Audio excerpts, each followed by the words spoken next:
topics and opinions expressed in the following show are solely those of the host and their guests and not those of W4CY Radio, its employees, or affiliates. We make no recommendations or endorsements for radio show programs, services, or products mentioned on air or on our web. No liability, explicit or implied, shall be extended to W4CY Radio or its employees or affiliates. Any questions or comments should be directed to those show hosts. Thank you for choosing W4CY Radio.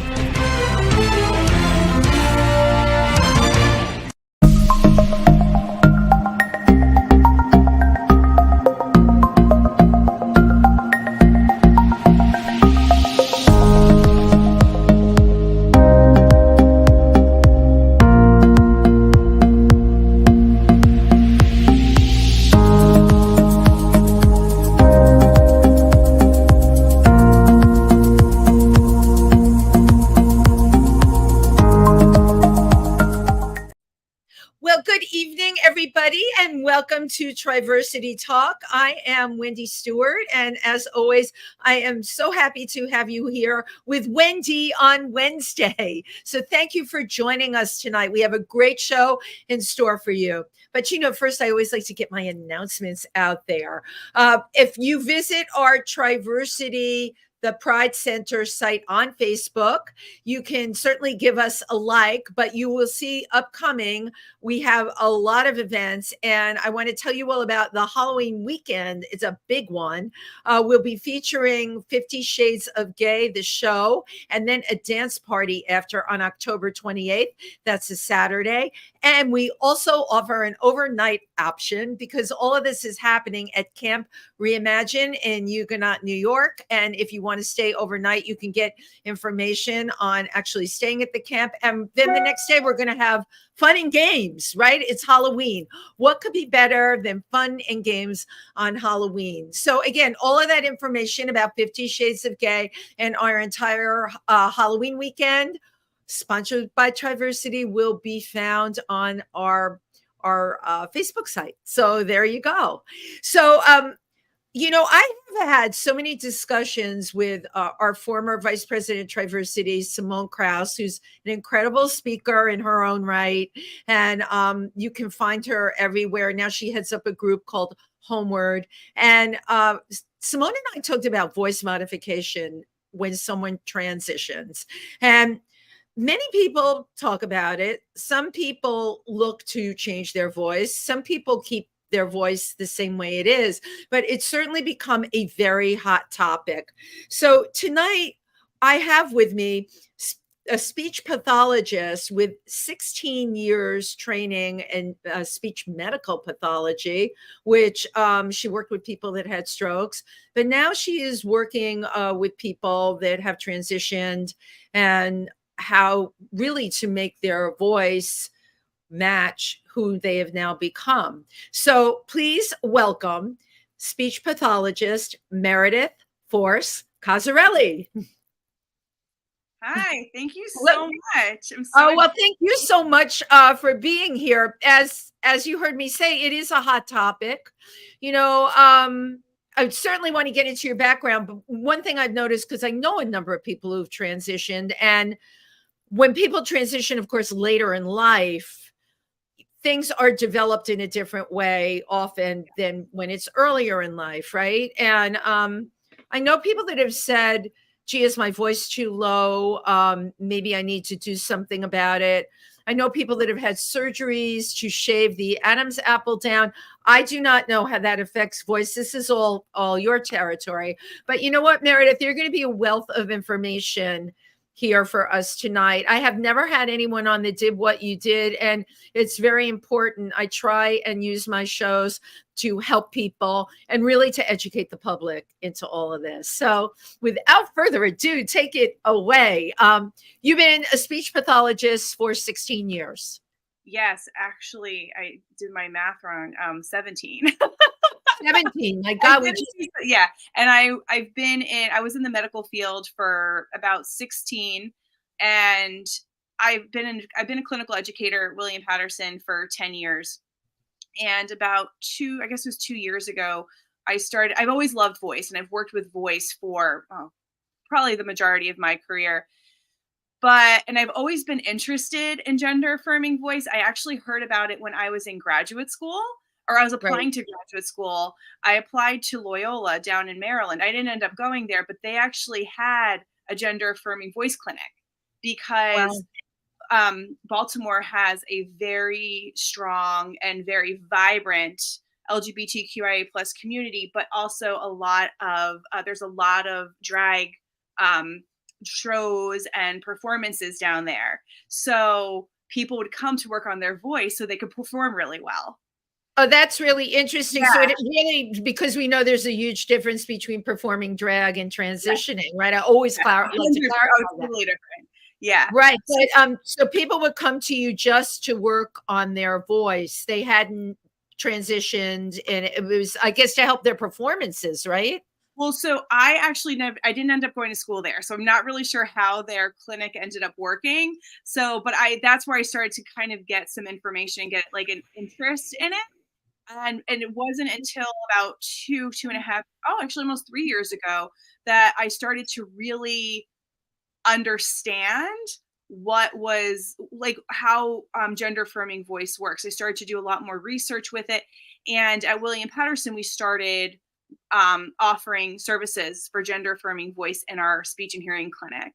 And that's where it just kind of exploded for me. And that's how I met Simone, and the most wonderful human. Most wonderful human, and smart as a whip too. And yeah, great speaker. Yeah. So that's kind of where everything stemmed from for me. And in that time, I really started to dive into a lot of what goes into voice. Is actually, there is a lot of emotion when it comes to voice. So I don't really spend time with the psychology because that's not my. No, of course, and thank you. And there are people that do that, but you just hit on something that was going to be one of my first questions. Okay. How is emotion and physical expression within the face connected to the voice, and how does it affect someone that has transitioned? How do you work with somebody? So oh my gosh. Well, let me talk about the emotion first and how it affects the voice, and then we'll talk about how we work with transition. So emotion actually is a big, huge, your voice is a giveaway for emotion, because the cranial nerve that sends the messages from your brain down to your throat to tell it to speak goes through the emotion center of your brain. So that's why when you're not feeling well or you're tired, somebody's like, "What's wrong? Are you okay?" Or you're sad, right? Yeah, your voice gets all kind of laggy. Yes, your voice is the dead giveaway. So that is such a huge aspect. The other thing is that anytime you're tense or emotional, you end up using your muscles in a different way. You have a little bit more tension, right? If you think about I don't even remember what the statistic is. I recently saw what this statistic is, but a huge majority of adults hold their stress and tension in their shoulder and their neck and things. Oh my God.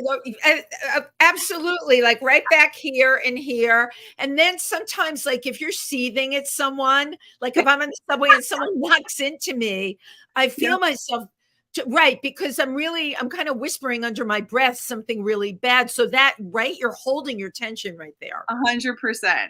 So anytime we're working on our voice, we always really talk about emotion.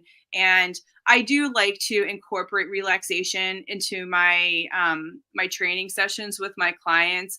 We do a lot of stretching, we do relaxation, things to just calm the nervous system so that we can use the voice the safest. My main goal when it comes to voice training is, how can I help you achieve your most authentic voice the safest way possible? Right? It's all about doing it safely. Right. And without putting too much strain or pressure, because you're putting strain and pressure anytime you change your voice, anytime you stretch the vocal cords, move them in a different way, you're going to have strain. So how can we do it in the safest way possible? So that's my big platform. I'm curious. You really got my wheels turning in my head, because I was thinking of everyone I knew that transitioned late. And some of the people I know that were male to female already were lucky enough to have high pitched voices and didn't really, really need. I mean, we can all benefit from speech therapy. Lord knows my voice is like nails on a blackboard, but they didn't really need that because they would be perceived, right? You go through the transition and whatever cosmetic work you have done, how you wear your hair and all of that. So they would present completely female and have the voice to go with it. I guess where the challenge is for the person that, does everything, right? And then ends up with a really, really deep voice that doesn't match the gender. That to me, it all boils down to how you're perceived out there or how you perceive yourself. But it makes it tougher. And I've spoken to people about this. If you have a very, very deep, low voice. Yeah. And, it's interesting you bring that up because that's one of the main concerns that my clients have. And I know it's something that Simone and I have spoken about at length.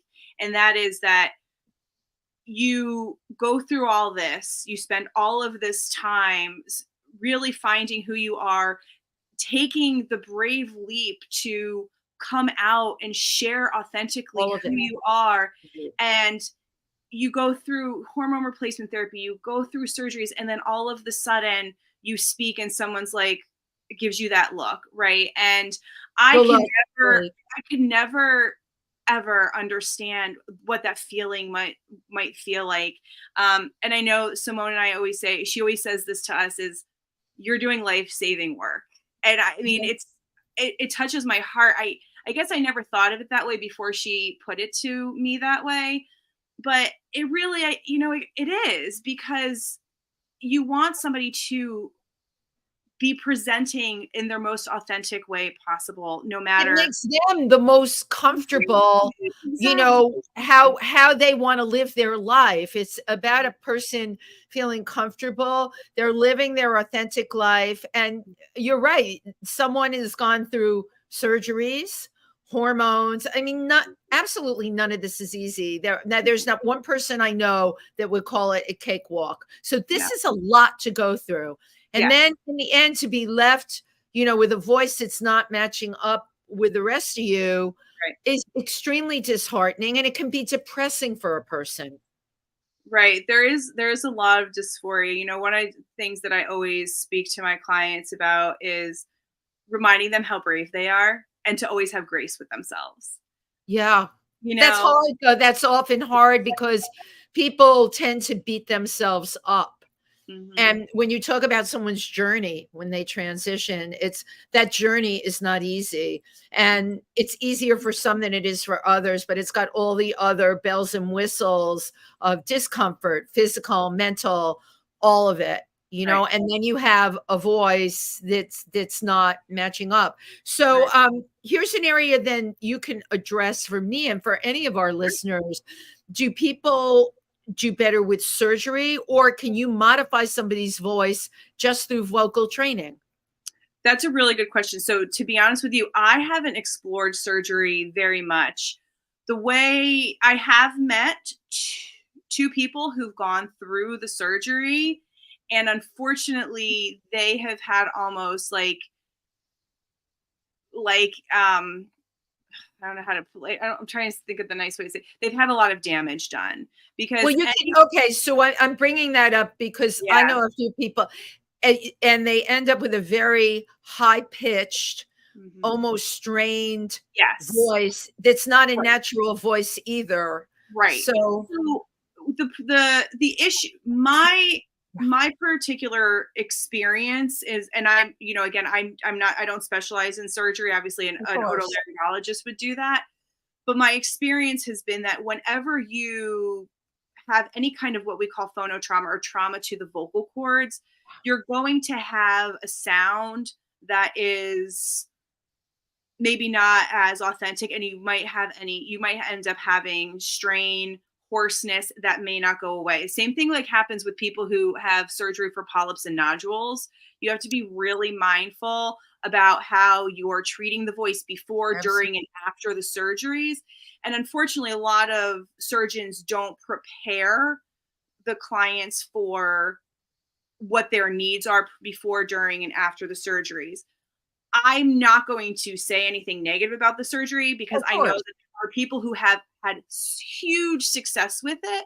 I just know after, in my experiences, that people really just need this support. And the other thing is, like, you could, my personal opinion would be to go to your if you're thinking about surgery, go to your otolaryngologist and speak to a speech language pathologist, because not for nothing, if you decide to go through the surgery, great. That's fantastic. Good for you. But make sure that you have someone on your side who's going to help you when that voice needs to recover and rehab your voice in a really safe way. And that's where your speech language pathologist can come in. Right. I could totally see that. So let's talk about female to male voice. How do you take a high female voice and bring it down to a deeper level? So I'm going to talk about that in a second, because I do want to go through the aspects of voice that I train for male to female, female to male, or just you're the expert, Meredith. It's your show. You're the expert. Oh, thanks. Not too much pressure. Not too much pressure, but I'm like, bring it on. I don't mind attention on me, clearly. So one of the main aspects of voice that we work on is vocal hygiene. So making sure you're drinking a lot of water. It's really funny. I'm always like at least 8 ounces of water, 8 ounce glasses. Yeah, you know what I'm trying to say. 64 ounces of water a day at the very That's least. tough, by the way. My husband won't do that, and he's like hoarse a lot of the time, and half the time I can't hear him. He blames it on my hearing. But no, you just brought up, people have to keep themselves hydrated. Yes. Especially when you're doing voice work. I actually require all of my clients to make sure that they have a bottle of water or at least 16 ounces of water in every session. And I do too, because I'm talking and practicing all of these techniques the same way. So I always make sure I have it. And I go through the full 16 ounces every session, and so do my clients. Because we're always like, okay, take a break. Let's do this. But you must be taking a lot of bathroom breaks, Meredith. I'm just kidding. Right? I drink the 6 to 8 glasses of water a day, and I'm always looking for bathrooms. But it's great that you keep one with you while you're working with your clients. Yeah, because and the thing is if I'm not doing it, why would they do it? I have to model what I'm doing or what they want them to do. But vocal hygiene is a huge aspect. And like I was talking about before, the stretching is another huge aspect. So we spend a lot of time in our therapy sessions or our training sessions doing a lot of warm up. I think I want to say the first 15 to 20 minutes of every training session that I do with my clients that I have for an hour, we do vocal hygiene, we do stretching, and we do vocal function exercises.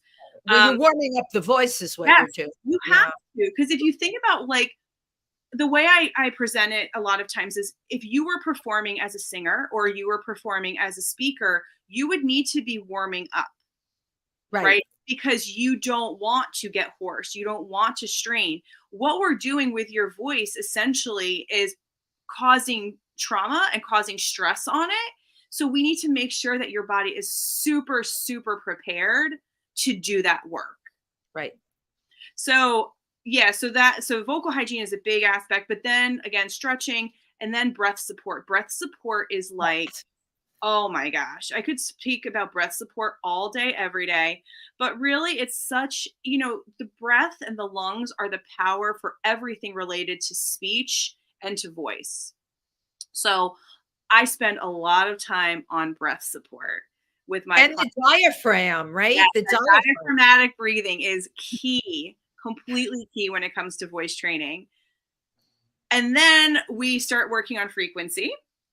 And then what's frequency? Tell me what that is. Frequency is the pitch. That's someone's pitch range. And I want to talk more about that as we get into the different genders. But resonance is actually another key aspect. So when we think, a lot of people think that this voice training is all about the pitch. right? If you go and watch YouTube videos a lot, and this is feedback that I've gotten directly from my clients, is a lot of times they'll check out YouTube videos, or they'll check out, they'll find something and they'll start working directly on pitch. Great. That's awesome. But they're like, I still feel like it's not a natural voice, because it's just kind of going up here or it's going down here, and you're not adding in. Well, you don't have the variation that that you would have in a regular voice that's like this. And that's a good call out. That's exactly right. Yeah. So the other thing is resonance. So resonance is where in the body your vibration ends up. Okay. So resonance is, are you higher in your head, in your nasal cavity? Because feminized voices are much more forward and higher. Okay. Masculine voices are more in the chest. They're more back down here. Deeper. Whoever you are, if you're working on a feminized voice, a masculinized voice, or a non-binary voice, you never want to be in your throat. That's where the damage occurs. Right. So if you start talking in here, either if you're going up high or you're going down low, there's a lot of people that talk like that, Meredith. A lot. I'm sure one of them. I'm sure you are too. When you're tired, you drop into your throat. Well, I noticed my daughter's a millennial. A lot of people in her age group, including her, it's like, I'm like, what is that? It is. It's in the throat. It's almost like a laziness speech thing, but that's another conversation. That's a whole other topic. That's another podcast for us there, Wendy. But resonance is a key giveaway when it comes to gender affirming voice. So one thing that a lot of my clients will say to me is, well, I can't really reach that 210 hertz voice that I really want. I'm like, okay, but are you resonating up here? And they'll say, well, no, I'm resonating down here. I say, okay, well, let's get your resonance forward. And we start working on that forward resonance. Their pitch may be a little bit lower, but because their resonance is more forward and higher, they have that feminized voice that they're looking for. That's brilliant. Okay. And you know what I'm going to make you do next? I'm going to make you try and can you do that? Just a little example of moving the resonance from here up to here. So if I was just kind of like talking normally, and like, if I was just like lazy about it, I'd be talking in my throat. But when I start speaking forward, I come up and out. We do this exercise where we go mom, mom, mom, and we think about like a paper towel tube attached to our nose and our mouth to elongate the sound and come up like high and forward to get that resonance. So that's a feminized voice. A masculinized voice is going to be back in the chest. It's going to be back like this. So it's going to be more into the chest. Right. And you can hear when you start to do resonance, a lot of times frequency will come along with the resonance automatically.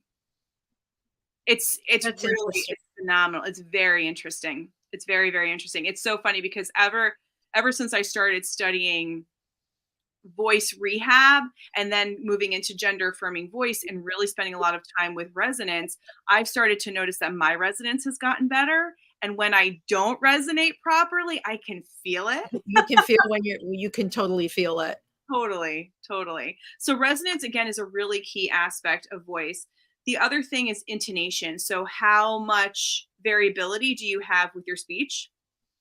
And in feminized voices, there's usually 100 to 150 hertz range in frequency when you're just speaking in a sentence. With a masculine voice, it's more of a 50 to 100 hertz range. So it's a lot. You have to totally explain what that means to me. I don't know anything about this. Yeah. Okay. So it's interesting. Yeah. So I have this great app that we use a lot for training. It's called Voice Tools, and it's specifically generated for gender affirming voice. And it looks like this. I don't know if you can see. You probably can't see with my bright light there. It's kind of whited out. Yeah. So it's called Voice Tools. I recommend anybody get it who is looking to do gender affirming voice. And it will tell you can turn off the pink and the blue, but it does tell you the ranges for different voice types. You can turn all of that off. But when you're speaking, when you think of a female voice, a feminized voice is going to go up and down a lot more. There's a lot more fluidity. There's a lot more highs and lows, right? There's a lot more peaks and valleys. When I look on this app, if you look at the graph, you can see the pitch goes up and down. Right. Yeah. With a masculine voice, the pitch is much more flat looking. Right. It does not go. You might have some peaks, some random peaks or random valleys, but most of the time it's a lot more monotone sounding, for lack of better words. It's not actually monotone.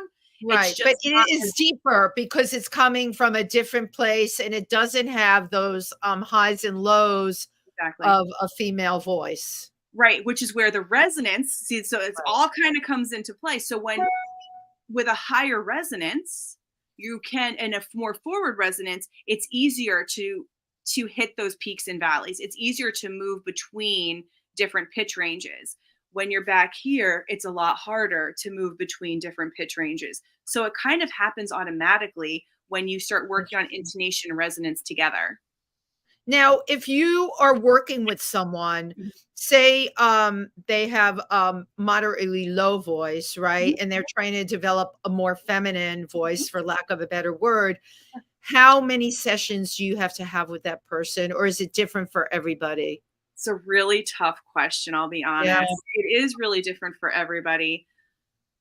You know, Simone has always said, she says it's a 2 to 2.5 year journey. That is a lot of commitment on both ends, you know, from the speech pathologist and from the person. Right. That's a lot.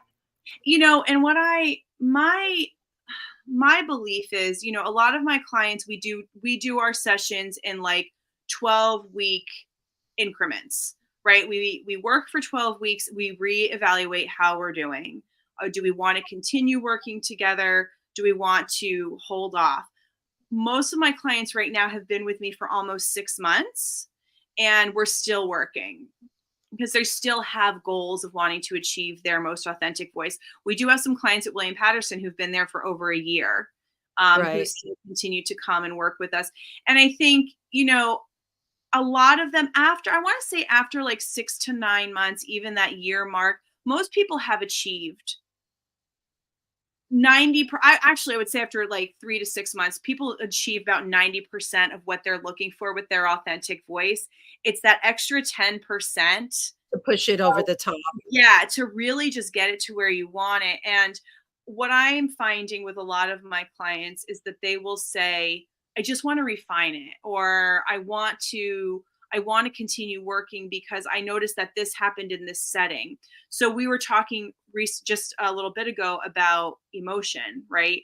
Yeah. One of my clients was sharing with me about an emotional experience that she had and how her voice was not the voice that she's been typically using.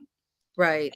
So we spoke a lot about what to do on the back end of that. So if you're noticing your voice is shifting because there's emotion, how can you either remove yourself from the situation, get your nervous system more centered and grounded to come back?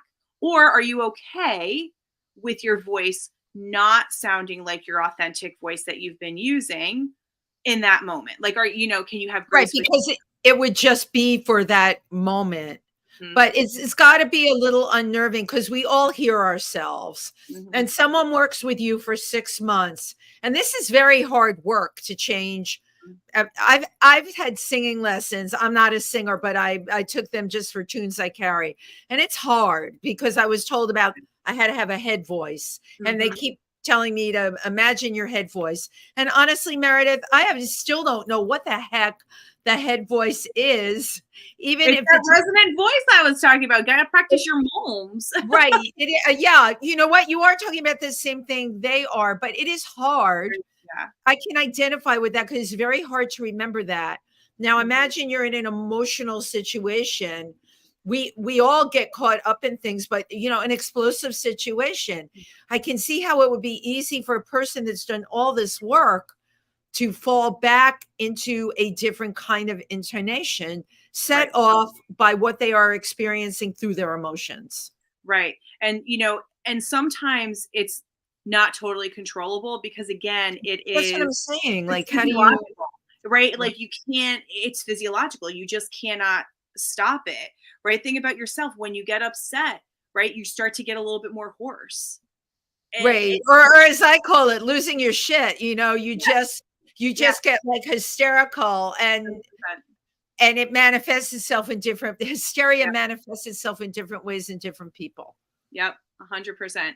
You know, I think that what I take a lot of, lack of better words, pride in is that I really, like I said earlier, I spend a lot of time with my clients, helping them get comfortable with the journey and really have a lot of grace for themselves. And, you know, and always speaking and breathing life into them, for lack of better words, and giving them the opportunity to know how powerful they can be, and knowing how powerful they are for even exploring.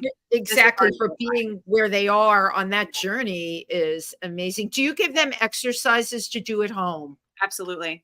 Yeah, my clients get a lot of homework. So usually my sessions are once a week for an hour.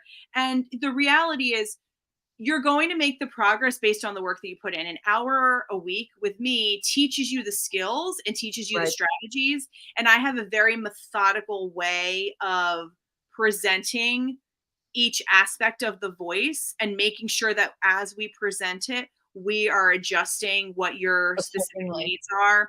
Right. I have very specific goals. We do an evaluation at the beginning, all of that goes into what I would be doing therapeutically, obviously. But I do give my clients homework, and I will say the clients who do the work are the ones who make faster and greater gains. And they're the ones who really, they start to embrace it and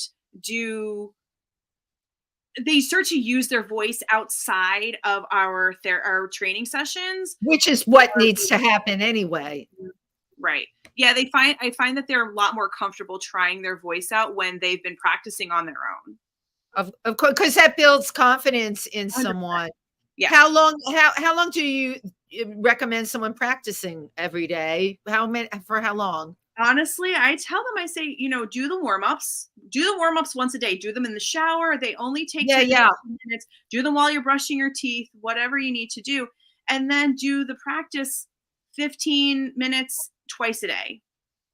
Right. Really, you don't need a lot of time, as long as you're doing it, right? Like, it doesn't have to be, they have to spend 2 hours in front of the mirror saying, mom, and no, that would make somebody crazy. But what you're talking about is using your instrument in a correct way. Now, do you have people tape themselves so that they can listen to the voice on a tape?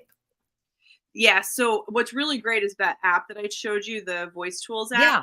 That actually, when there's this section called Analyze, where you can just speak into it, and you can either do your exercises, you can have conversation, you can do reading, and it will play back. It gives you your printout of numbers. It tells you what your average was, your highs, your lows, all of that. And then you can play back and listen to yourself.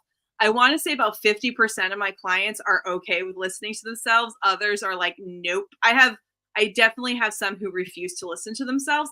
And that's okay, because no one likes what they sound like. Like, I'm going to watch this podcast and I'm going to be like, oh, I don't like my voice, right? We all do that.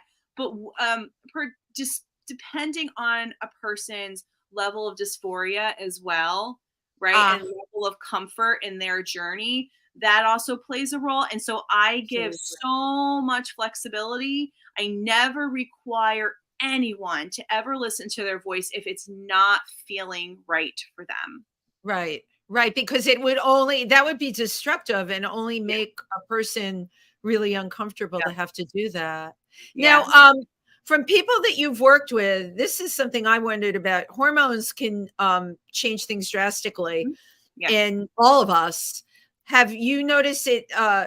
Hormones have helped people achieve the voice that they want? They've helped a little bit or not at all? I'm curious. Yeah. So hormones are interesting because, unfortunately, for people who are transitioning male to female or working for a non-binary voice and taking hormones because they are non-binary, once you go through male puberty, you have anatomical changes to your vocal cords that cannot be reversed. So when we are working with somebody who is working on a feminized voice, the hormone replacement therapy will not make any changes. Yeah, right, because anatomically other things have happened. Yeah. Right, that has already occurred. What we have found that sometimes is that, and I'm going to blank on whether it was the estrogen or progesterone. I think it was the estrogen. Occasionally the estrogen will cause dryness. So you have to increase your water intake depending on what your dosage is of your hormones. That's really those are the only things that we get with hormone replacement therapy for estrogen and progesterone. When clients are working on masculinizing their voice, we don't get I want to say only 10% of clients are working on masculinizing their voice. And a lot of time that comes down to more speech and intonation patterns, because once you start taking testosterone, I was going to ask you that, and you answered it right, because you're going to have those anatomical changes that you would have if you went through male puberty, because you essentially, right, that's physiologically what's happening to your body. So you're going to have anatomical changes if you're transitioning female to male. However, what a lot of people want to work on when they are in that transition is the intonation patterns and the articulation, because again, if you have been speaking with a more feminized pattern for the majority of your life and you're going up and down in that frequency, and then you also have a more feminized speech pattern, you're going to still have those patterns, even if you've taken testosterone and your voice has changed because of the anatomical changes. So a lot of clients with voice masculinization will come for treatment because of that. It's very, very interesting. It is. Because dudes garble their words. I find a female voice is to my ear. I have to say, to my ear, just articulates more. I find that a lot of male voices, it's either like low or lazy tongue, or you know what I'm talking about, lazy. What's ironic about that is that actually men have a more distinct articulation pattern. Do they? Women. Yeah. So with masculine speech, it's much more articulate and it's more concise and it's more monotone. And male speech patterns are faster. It used to be this belief that women speak faster than men, and that's actually not the truth. Not true. No. The reason that the reason that women or female speech patterns are perceived to be faster is because we have a softer articulation, and with a feminized voice, you have more intonation. So you're going up and down more, and you're doing a lot more with your articulators, with your mouth, your tongue, your lips. You're doing a lot more, and it's a lot more fluid, and it's a lot more happening as you're speaking. My point exactly. That's why when because I pay attention to this kind of stuff when I'm talking to people, and it's very interesting to me. Sometimes, this is terrible, but if I'm listening to a male voice, and I don't know if the person transitioned or not, but just male intonation, that voice sits down here, it sounds so flat to me, and it sounds slow to me, and I find myself losing interest. Whereas a feminine, now we're getting into the psychology of voice. I was like, that sounds like a Wendy situation. Because when I listen to women, it just, it's just clearer for me. Yeah, it's probably a Wendy situation. I have to work. You know what, Meredith? I don't hear that well either. I live with a parrot that screams in my ear, and I've had her for 35 years. I have a hearing loss. So yeah, I guess that's my thing. I could probably use what you offer. How did you start working? You work with Out Montclair, right? Yes. Yeah, I mean, again, Simone and all the things. I realized something tonight when you mentioned Out Montclair, or Simone did. I recently had reached out to the person that heads up Out Montclair because I got the name from someone. My friends would like to be part of it next year. Nice. And I have a girlfriend that lives in Montclair, and I'm like, hey, can you tell me who runs this? And he got back to me. So that a small world, really. Yeah. Why did you get started working with Out Montclair? Just because of Simone? Tell me what you're doing with them. So actually, through William Patterson, through our speech and hearing clinic at William Patterson, Marie Cottrell and Simone had gotten in touch with our clinic director, Eileen Fasanella, and said, would you please come speak at the Trans Day of Visibility at the Union Congregational Church? It was in April. And Eileen said, Meredith, do you want to go do this? And I said, yeah. So I actually did 2 one-hour talks on the aspects of voice and what to train and what to look at. And from there, it kind of just turned into all of these other wonderful experiences. So right now we're running a 4-part series, almost a 6-part series, because it's a 4-part series with me, where we're going over all the different aspects of voice. And I'm speaking about feminized voice, masculinized voice. And then there are 2 sessions actually with Simone and actually one is tonight, where the people who are coming on the series, which are virtual, they can meet in person with Simone, and she goes over some of the strategies and the training and like the homework that I've provided. So the last session will be next week, but then I believe we're trying for another, because we had 9 people signed up for this session, which was phenomenal. It was our first time out. Well, because I was going to say, you just started doing this. And also what you're doing, Meredith, is not being done a whole lot out there. So kudos to you for this. Yeah, this type of work is really important. And it's not, and insurance is not an easy thing to deal with. Well, so I that was something I was also going to bring up. I read your mind. I've been reading your mind all night long. Because I make tons of notes on my guests, and I research, and then I get all my wheels turning. How does a person pay for this? Will insurance cover it?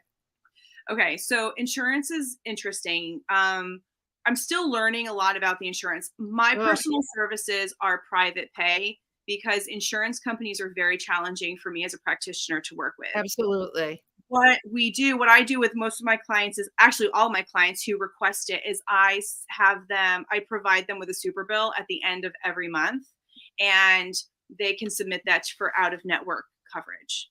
Okay. So they can go out of network. Yes. There are some places that take insurance. I know that the program at Robert Wood Johnson, which I'm blanking on the name and I'm really sorry. They do in network. They only have 1 therapist, I believe, maybe 2 now, working with gender affirming voice. Where are they located? In New Brunswick. Okay, so they're in New Jersey also. Yeah, at Robert Wood Johnson Hospital. And so, I don't know a lot of other therapists that are doing it with in-network that have the level of experience, I'm going to say, it's not a world that a lot of people are in at this point. More people are starting to come into this world to work with our clients. I think I have a client right now who is trying to get their insurance to cover my services as an in-network. So they would pay me, but their insurance would pay the in-network, like they would pay everything, and they would only just be paying, like they would reimburse for everything. They would be reimbursed for everything. Right, because of the new law that's been passed, that all gender affirming care is covered by insurance. So, gender affirming care being covered by insurance, this would fall under it. That's what I am understanding. I have not heard otherwise.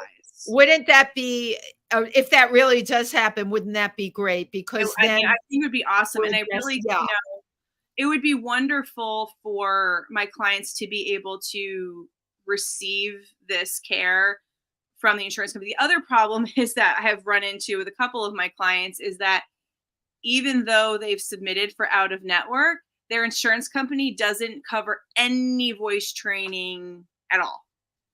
That's amazing. Right. So So let's just totally disregard that as a component, yeah. okay, of a person's authenticity and how they're perceived. Yeah. Right. Something that is psychologically really important for the person. I don't know how, it just makes no sense to me whatsoever. It makes no sense. What's very interesting is that I'm going off a little bit of a tangent here, is that I'm finding that a lot of the younger generation who are just beginning their transitions, they're starting their voice work even before they've started HRT or at the same time, because I'm talking like 13 to like 22. And yeah, that is interesting.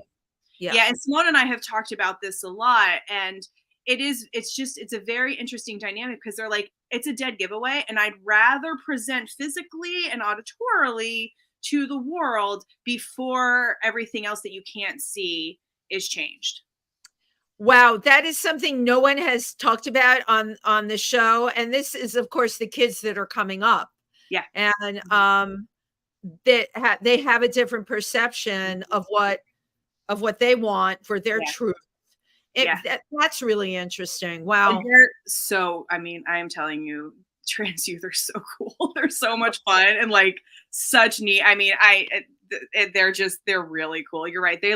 They know their truth and they're ready to speak it, and it's awesome. Yeah. Well, of course, they're coming up and out in a different time. Yes. I've talked about this with Simone. Transitioning over 50 is a whole different ball of wax than it is when you're 13 on upward, and I don't have to tell you, there's more and more kids that fit into that category. Yeah, as the world around us becomes more shut down. I always say I feel blessed that I'm in the Northeast, where people I know can get what they need. Imagine being in these other places where they want to take away your hormones and forget about having any kind of voice training whatsoever. That would be completely out of the question. How challenging for people. So I can't believe this. We've got 2 minutes left. I know. I was like, oh my gosh, our time just went so. Oh my God, wait, do I have burning? No, you just really quick facial language as it goes with the voice. Do you have to work on facial expression? So yes, you do. And I don't spend a lot of time. I spend a little bit of time on physical expression, and I'm obviously a big hand person, as you can see. Yeah, well, so am I. So it depends on what the client is looking for. A lot of my clients have actually spent time learning about body language before they've even come. So they've started to use it a little bit more. Like I'll have clients come in and they're already using their hands in a different way, and they're doing that on their own. And we definitely can speak to that. But the facial expressions is, I remember a client who started working with me, and she just smiled all the time when she was talking, because a vocal coach that she had been working with told her to do that.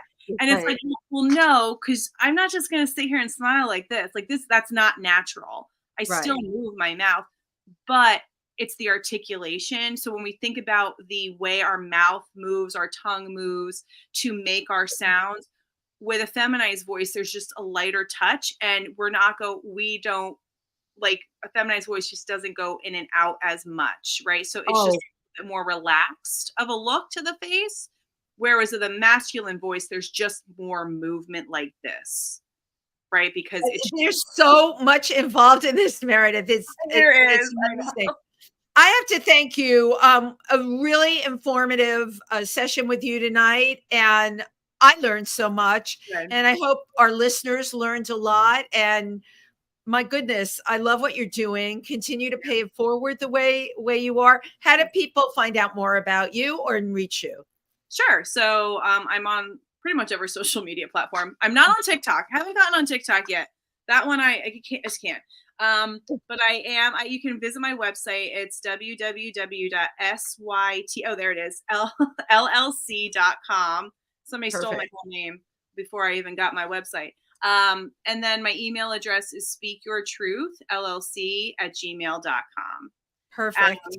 And then you can link to my Instagram and Facebook from there.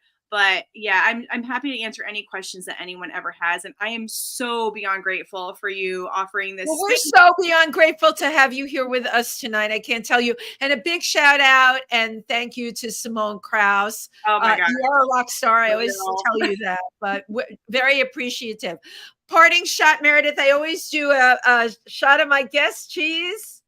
One more and another. Cool. I love doing that. Thank you so much for everything that you shared with us today. All right. You have a great night. Thanks. You too. Take care. Bye, everyone. Bye-bye.